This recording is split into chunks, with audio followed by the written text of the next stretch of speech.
할렐루야. 하나님께서 오늘 또 우리에게 좋은 날을 허락하여 주셨습니다. 이제 우리 다 함께 찬송가 288장 찬양 드리시겠습니다.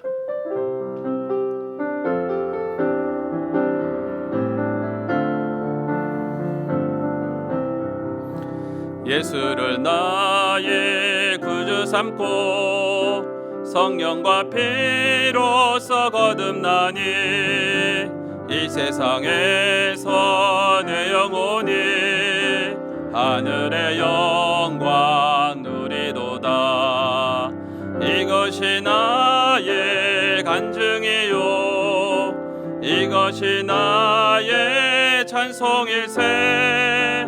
나 사는 동안 끊임없이 구주를 찬송하리로다. 온전히 주께 맡긴내요. 사랑의 음성을 듣는 중에 천사들 왕래하는 것과 하늘의 영광 보리로다. 이것이 나의 간증이요 이것이 나의 찬송일세.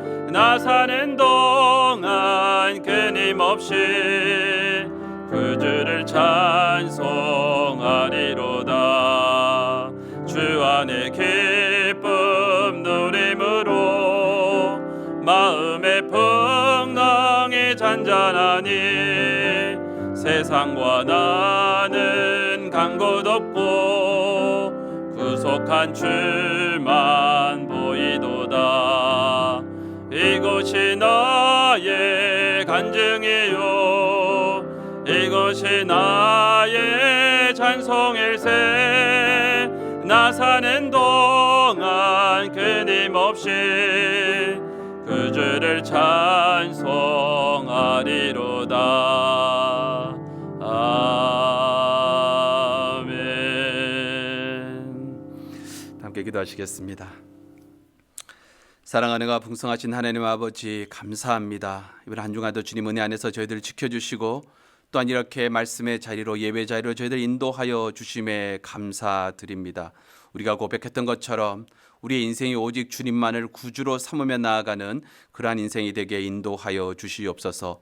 세상의 다른 것들을 바라보며 나아가는 것이 아니라 주님을 바라보며 나아갈 수 있게 인도하여 주시옵시고, 우리들의 심령을 불쌍하게 여겨주시옵시며 갈급하게 하여 주옵시고 가난하게 만들어 주셔서 주의 말씀을 사모하고 갈급하는 그 영혼들이 되도록 인도하여 주옵시며, 그러한 영혼 위에 하나님의 말씀을, 한량없는 말씀을 채워주시고 인도하여 주셔서 그 말씀에 아멘으로 화답하며 나아가는 여러분의 모든 성도들 되도록 하나님 은혜를 더하여 주시옵소서. 이 시간에도 하나님의 말씀을 증거하며 또 하나님의 말씀을 듣게 됩니다. 그 말씀에 아멘으로 화답하는 저희들 에게 인도하여 주시옵시며, 말씀을 전하는 자나 말씀을 받는 자나 한 마음으로 주님을 바라보는 귀한 시간 되도록 인도하여 주시옵소서. 감사드립니다. 예수님의 이름으로 기도합니다. 아멘.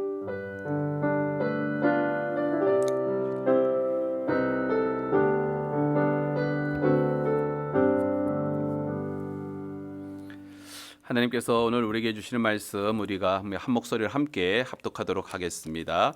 마태복음 3장 1절에서 10절의 말씀입니다. 그때에 세례 요한이 이르러 유대 광야에서 전파하여 말하되, 회개하라, 천국이 가까이 왔느니라. 그는 선지자 이사야를 통하여 말씀하신 자라.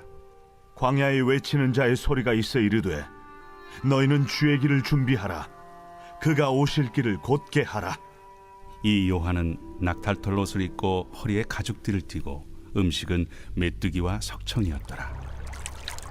이때 예루살렘과 온 유대와 요단강 사방에서 다 그에게 나와 자기들의 죄를 자복하고 요단강에서 그에게 세례를 받더니, 요한이 많은 바리새인들과 사두개인들이 세례 베푸는 데로 오는 것을 보고, 독사의 자식들아, 누가 너희를 가르쳐 임박한 진노를 피하라 하더냐. 그러므로 회개에 합당한 열매를 맺고 속으로 아브라함이 우리 조상이라고 생각하지 말라. 내가 너희에게 이르노니 하나님이 능히 이 돌들로도 아브라함의 자손이 되게 하시리라. 이미 도끼가 나무 뿌리에 놓였으니 좋은 열매를 맺지 아니하는 나무마다 찍혀 불에 던져지리라. 하나님의 말씀입니다.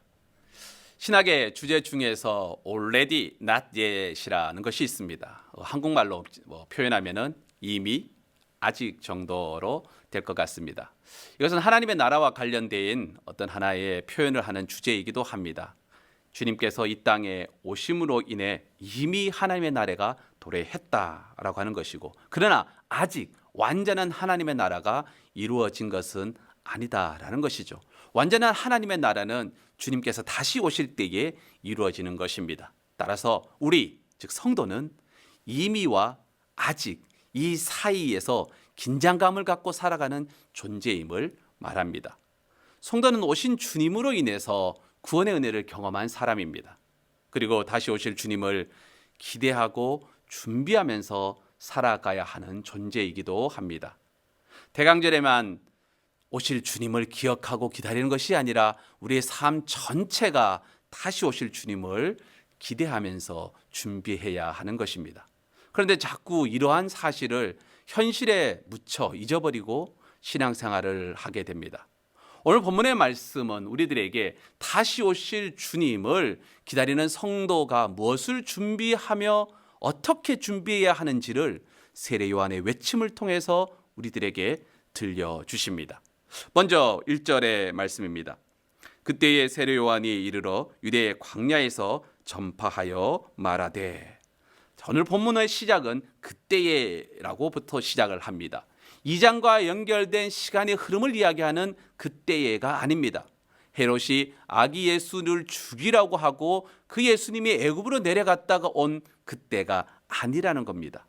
여기서 그때는 예수님께서 공생애를 준비하시는 그때, 긴 시간을 의미합니다. 예수님께서 공생애를 준비하시는 그때, 그 시간에 요한은 유대 광야에서 선포하였음을 말합니다.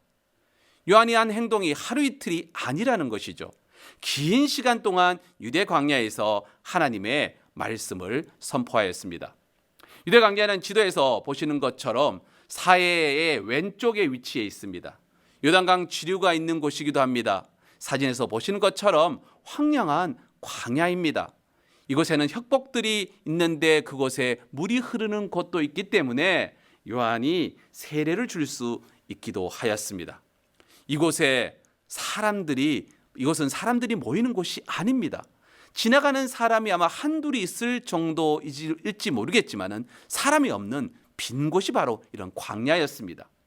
사람들이 많은 곳에서 외쳐야 할 것인데 요한은 그곳에서 외치는 것이 아니라 이곳, 즉 광야에서 하나님의 말씀을 전하고 있었습니다. 왜 요한은 이곳에서 하나님의 말씀을 전하였을까요? 광야는 이스라엘 백성들에게 여러 가지 의미로 전달되는 곳이기도 합니다.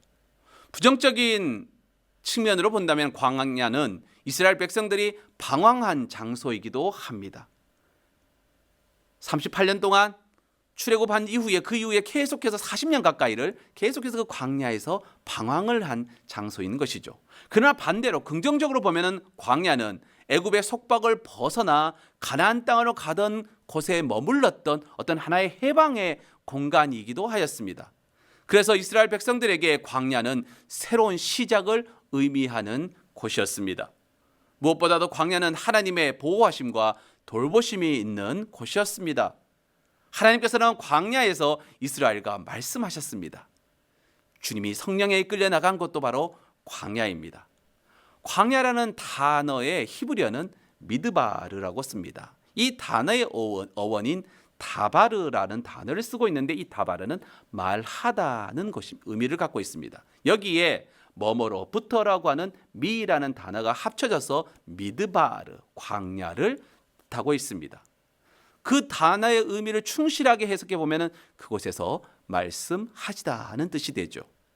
하나님의 말씀하시는 공간이고 반대로 이야기하면 말씀하시는 하나님의 말씀을 듣기에 최적의 공간이 되기도 합니다. 절망의 순간에 하나님의 음성이 들립니다. 하나님께서 말씀하심에 귀를 기울이기 때문에 그렇습니다. 광야는 단절된 곳이기도 합니다. 그렇기 때문에 세미한 하나님의 음성이 들려질 수도 있습니다. 지금 내 인생이 광야라고 생각하십니까? 하늘이 열려 있음을 기억하시기 바랍니다. 새벽에 소리가 잘 들립니다. 차를 시동 걸다가 깜짝 놀란 적이 없으십니까? 낮에는 괜찮다고 생각했던 그 오디오의 볼륨이 잡소리가 조용한 새벽에는 너무 크게 들릴 때가 있습니다. 세상에 잡소리가 들리지 않기 때문이죠. 요한이 광야에서 하나님 말씀을 선포한 것은 하나님의 말씀을 들었기 때문입니다. 하나님의 말씀을 듣고 요한이 전했을 때 놀라운 일이 일어났습니다. 광야에서 선포하는 말씀이 시간이 지나고 사람들에게 들려지기 시작했습니다. 사람들이 그 앞으로 나오기 시작했습니다. 5절의 말씀입니다. 이때에 예루살렘과 온 유대와 요단강 사방에서 다 그에게로 나와. 설교학 수업을 듣고 저 또한 설교학을 강의하면서 제 나름대로 정의한 설교는 설교자가 하나님의 마음을 깨닫고 현대 언어로 그려내는 것이 바로 설교라고 저는 그렇게 정의를 하기도 합니다. 이렇게 정의하고 있으면서 사실 저는 얼마나 하나님의 마음을 그려내고 있는가에 대해서 사실 반성을 하게 되기도 합니다. 하나님의 말씀은 살아있고 운동력이 있습니다. 우리의 관절과 골수를 찔러 쪼갭니다. 우리의 폐부를 살피고 우리로 하여금 회개하게 만드시는 것이 바로 말씀의 능력인 것입니다. 말씀을 선포하는 목사도 말씀을 잘 들어야 합니다. 성도도 선포하는 말씀을 잘 들어야 합니다. 믿음은 들음에서 납니다. 요한이 전한 말씀을 사람들은 들었습니다. 들으니 회개가 일어났습니다. 6절의 말씀입니다. 자기들의 죄를 자복하고 요단 강에서 그에게 세례를 받더니. 회개한 뒤에 이제는 하나님의 말씀대로 살아가겠다는 선언하는 사람들이 나타나기 시작했습니다. 그래서 요한이 베푸는 세례를 받았습니다. 세례라는 단어의 원어의 뜻은 담근다는 의미를 갖고 있습니다. 완전히 물에 담그는 것을 말합니다. 이것의 의미는 내가 죄에 죽고 이제 세상의 죽음을 의미합니다. 그리고 물에서 이렇게 나올 때는 내가 그리스도와 함께 살아났음을 뜻합니다. 이것이 세례의 의미입니다. 내 삶의 방향을 180도로 바꾸는 것이죠. 세상 중심, 나 중심의 삶이라면 주님 중심의 삶을 살아가는 것이 바로 이 세례의 깊은 의미를 담고 있습니다. 어떤 소녀가 목사님과 상담을 하였습니다. 너는 믿기 전에 어떤 사람이었니? 목사님이 물었습니다. 그 소녀가 대답합니다. 저는 죄인이었습니다. 그럼 지금은 어떤 사람이니? 그 질문에 소녀는 이렇게 대답합니다. 네, 지금 또 여전히 죄인입니다. 이 목사님이 묻습니다. 그래? 그러면 예수님을 믿기 전과 믿은 후에 달라진 것은 없니? 소녀가 말을 합니다. 제가 믿기 전에는 죄를 따라다니는 죄인이었는데 믿은 후에는 죄로부터 도망가는 죄인입니다. 소녀의 답이 정답 아닙니까? 방향의 전환입니다. 죄를 따라다니는 죄인에서 죄로부터 도망가는 이제는 죄인이 되었다는 것은 위대한 방향의 전환을 의미합니다. 이것이 진정한 회개입니다.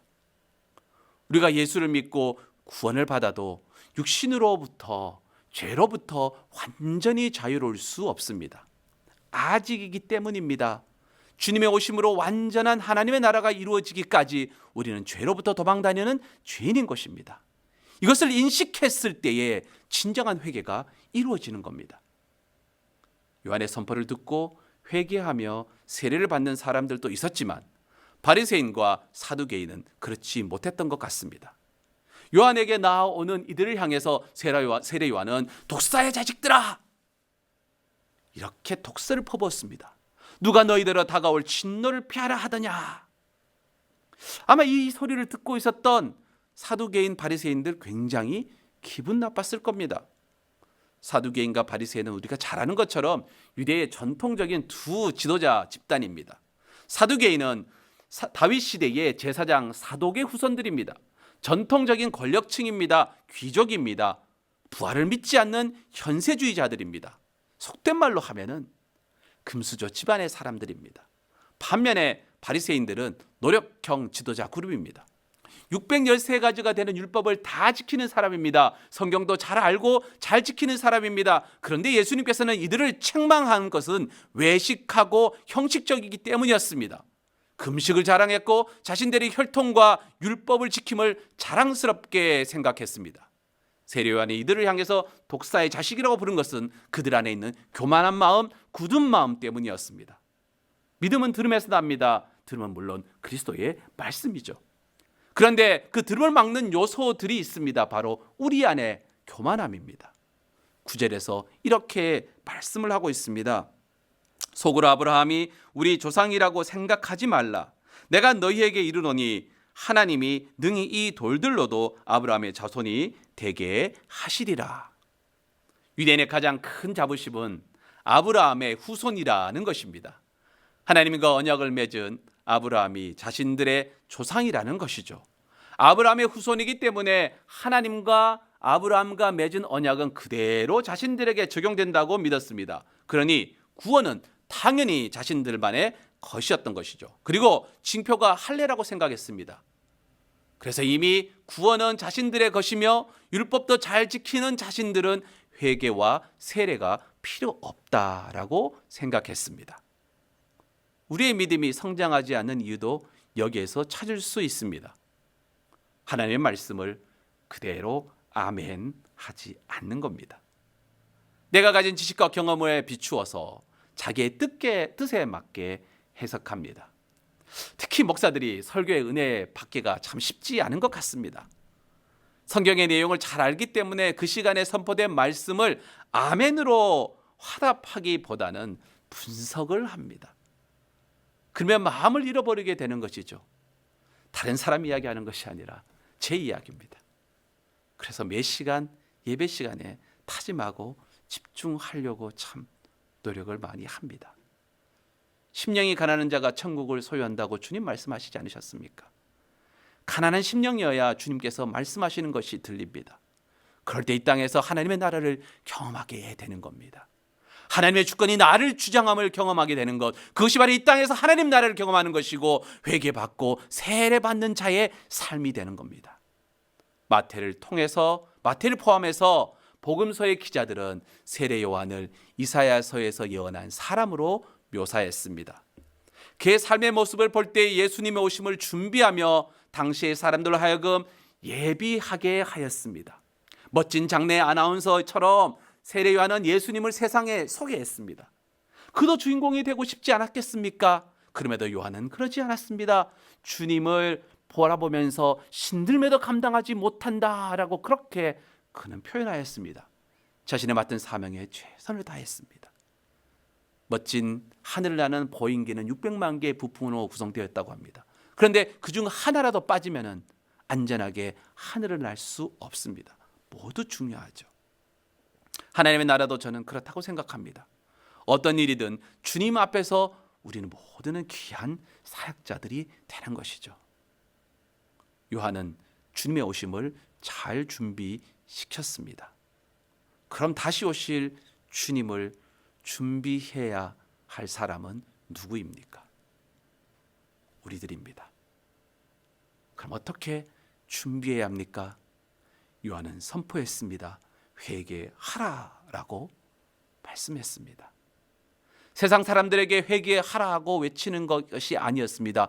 우리에게 먼저 그렇게 하라고 외쳤습니다. 세상을 향해서 회개하라고 외치기 전에 우리가 먼저 회개해야 합니다. 하나님과 죄는 함께 할 수가 없습니다. 그래서 성경은 우리들에게 끊임없이 회개하라고 요청합니다. 1982년 미국 범죄 심리학자 제임스 월튼과 조지 켈링은 Broken Window Theory라고 하는 깨진 유리창 이론이라고 하는 사회 무질서에 관한 논문을 발표했습니다. 깨진 유리창 하나를 그대로 방치해 두면은 그 지점을 중심으로 범죄가 확산되기 시작한다라고 하는 이론입니다. 사소한 무질서를 처리하지 않으면은 큰 문제로 이어질 가능성이 높다는 의미를 담고 있습니다. 예를 들어서 한 사람이 우연히 길을 가다가 쓰레기를 하나를 버렸습니다. 그런데 그 쓰레기를 집주인이 방치하게 된다면은 다른 사람들도 그것을 또 지나가다가 쓰레기를 버리기 시작하게 된다는 겁니다. 결국 그것은 쓰레기장으로 버려버리는 것과 같은 이치라는 것이죠. 따라서 깨진 유리창은 바로 수리해야 한다는 것이 이 이론의 결론입니다. 우리의 마음의 죄도 그렇습니다. 이건 괜찮지라고 작은 죄를 방치하면은 이 죄는 점점 더 커지게 마련입니다. 2017년 한국 기독교 윤리 실천 운동에서 한국 교회의 사회적 신뢰도에 대한 여론조사를 하였습니다.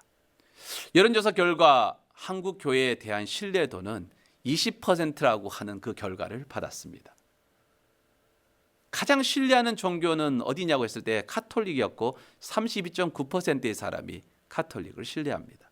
불교가 22.1%였습니다.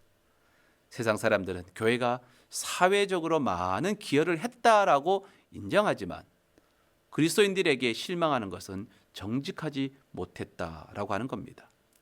이 연구를 주도한 서울대학교의 교수이신 조홍식 교수는 한국 교회의 개선점으로 도덕적이고 윤리적 역할에 대한 회복을 강조했습니다. 참으로 부끄러운 결론이죠. 가장 정직하고 깨끗하고 윤리적이고 도덕적이어야 될 교회가 오히려 이런 주문을 받았습니다. 2021년 아마 더 떨어지지 않았을까 생각됩니다. 부끄러운 현실입니다. 미국의 경우도 마찬가지입니다. 2015년 갤럽 조사에 의하면 미국 교회에 대한 국민들의 신뢰는 1970년대 기점으로 70%였다고 합니다. 그런데 2000년도에 들어와서는 40%로 하락하였다고 합니다. 회개는 말로 하는 것이 아닙니다. 삶으로 드러나야 합니다. 10절의 말씀입니다. 이미 도끼가 나무 뿌리에 놓였으니 좋은 열매를 맺지 아니하는 나무마다 찍혀 불에 던져지리라. 아무리 예수를 믿어라, 하나님의 나라가 가까워 왔다, 주의 길을 준비하라고 하여도 그것을 전하는 자의 삶의 열매가 나타나지 않으면 사람들은 듣지 않으려 합니다. 세상의 사람들은 우리를 통해서 주님을 바라봅니다. 세례요한은 고립을 위해서 광야로 나간 것이 아닙니다. 구별을 위해서 광야로 나갔습니다. 하나님은 그를 구별하시기 위해서 광야로 부르셨고 외치게 하셨습니다. 광야, 세례요한의 그 모습, 낙타옷을 입고 석청을 먹고 메뚜기를 먹고 광야에서 사는 그의 모습, 그리고 그가 선포한 회개의 복음, 모두 구별을 보여줍니다. 거룩의 다른 표현이 바로 구별입니다. 세상은 광야와 같습니다. 마른 곳입니다. 어두운 곳입니다. 갈증이 나는 곳입니다. 그럼에도 그곳에 하나님께서 은혜로 임하시면 말씀을 주심을 기억해야 합니다. 그리고 세상 속에서 회개의 열매를 맺음으로 구별된 삶을 살아내는 저와 여러분의 삶이 되시기를 주님의 이름으로 축원합니다. 그래야 세상이 우리를 통해 예수님을 봅니다. 기도하겠습니다. 시간 함께 기도하기를 원합니다. 세례요한의 외침이 오늘 우리들에게 아직까지 여전히 울리고 있습니다. 회개하라, 천국이 가까워왔다라고 외칩니다. 주의 길을 준비하고 평탄하게 그 길을 준비하라라고 외칩니다.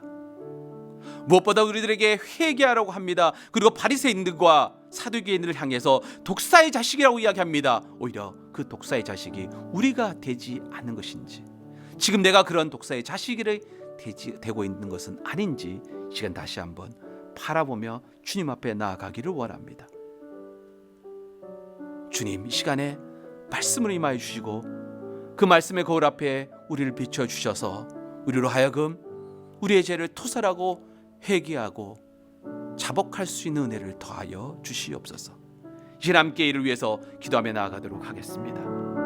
아버지 하나님, 오늘 말씀을 통해서 다시 한번 이 시대에 주님께서 우리에게 주시는 말씀이 무엇인지를 깨닫게 해주심을 감사합니다. 주님께서 이 시간에 우리를 향해서 주시는 그 마음이 무엇인지를 다시 한번 깨닫게 해주심을 감사합니다. 자복하고 회개하며 전제에 우리의 심령들을 바라봤을 때에 이만하면 됐다라고 하는 것이 아니라 오직 주님을 향해서 나아가며 더욱더 자복하고 회개하며 나아가게 인도하여 주시옵소서. 하나님의 말씀이 선포했을 때 그 말씀에 아멘으로 화답하며 나아가는 우리의 심령이 되게 인도하여 주시옵소서. 갈급한 심정이 되게 하여 주옵시며 가난한 심정이 되게 하여 주시옵소서. 이 시간에 지금 광야의 삶을 살고 있는 자가 있다면 하나님 감사합니다. 그에게 말씀을 선포하여 주시옵시며 은혜롭게 하여 주시옵소서. 하나님의 말씀을 들리는 귀를 열어주셔서 믿음이 성장할 수 있게 인도하여 주셔서 이 땅에서 하나님 나라를 경험하게 인도하여 주시옵소서. 하나님, 먼저 저희들이 세례요한에 선포했던 것처럼 회개하며 나아갈 때에 이 땅에서 하나님 나라를 먼저 경험하는 은혜가 있게 인도하여 주시옵소서. 그리고 그로 인해서 세상을 향해서 당당하게 주님의 오심을 준비하라고 선언하는 저희들의 모습이 되도록, 열매 맺는 저희들의 삶이 될 수 있도록 하나님 은혜를 더하여 주시옵소서. 하나님 아버지 감사합니다. 말씀을 통해서 우리의 삶을 다시 한번 조명해보게 인도하여 주심을 감사합니다.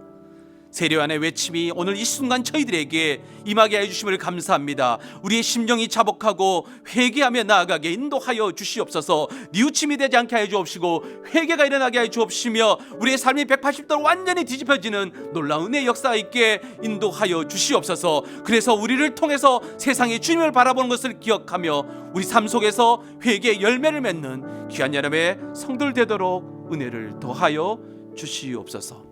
오늘 하루도 그런 삶을 살아내는 모든 여러분의 성도들이 되기를 원하오며 예수님의 이름으로 기도합니다. 아멘. 이제는 우리 주 예수 그리스도의 은혜와 하나님 아버지의 극진하신 사랑하심과 성령님의 위로 충만 교통하심의 은혜가 다시 오실 주님을 기대하고 준비하는 여러분의 모든 성도들 머리 위에 이제부터 영원토록 함께 하시기를 간절히 축원하옵나이다. 아멘.